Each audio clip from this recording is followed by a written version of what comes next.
مش لازم عشان تكوني مؤثرة انك تبقي مشهورة او عندك ملايين المتابعين.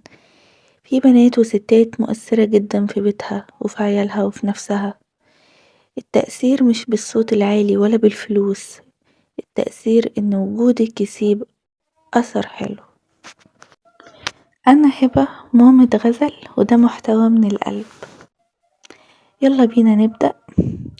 ازاي وجودك يسيب اثر حلو؟ خلي الناس تحس بالامان وانت معاهم. اسمعي اكتر ما تتكلمي، ما تكسريش بخاطر حد بكلمة. اختاري كلامك، الكلمة يا تطيب يا تجرح. امدحي قبل ما تنتقدي، كلمة حلوة في وقت صعب أثر عمره ما يتنسي. سيبي المكان أحسن ما لقيتيه، سواء بيتك أو شغلك أو نفسيتك. حتى لو تعليق على السوشيال ميديا، وجودك يزود مش ينقص. كوني رحيمة بنفسك، ما تجلديش نفسك، سامحيها. اللي رحيمة بنفسها بتعرف ترحم غيرها. خليكي سبب خير، دعوة بظهر الغيب، مساعدة صغيرة، نية صافية. ما تحكميش بسرعة، كل واحد وراه حكاية، التمس العذر. اوقات الصمت احن بكتير من ان احنا ندي رأينا. خليكي خفيفة، ما تنقليش طاقة سلبية، ما تكبريش المشاكل. وجودك يريح مش يضغط. افتكري انك رسالة في بيتك، في كلامك، في تعبك. ربنا بيستخدم ناس بسيطة عشان يغير بيهم كتير.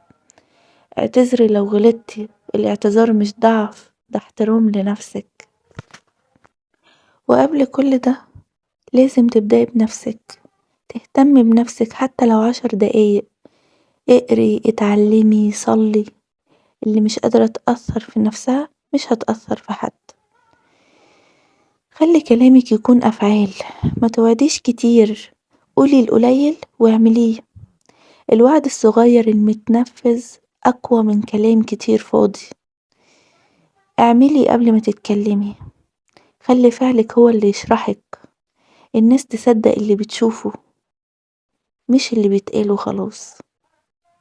كمان ده يديكي ثقة في نفسك، انك اللي بتقوليه بتعمليه.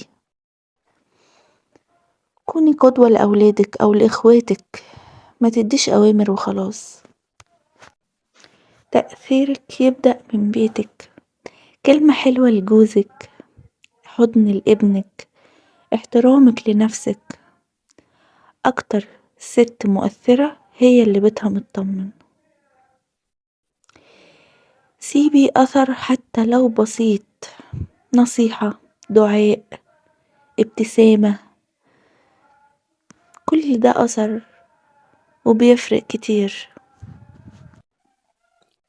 وأخيرا، غزل تلهمني إن أسيب أثر حلو عشان هي تتعلم من غير ما أشرحه.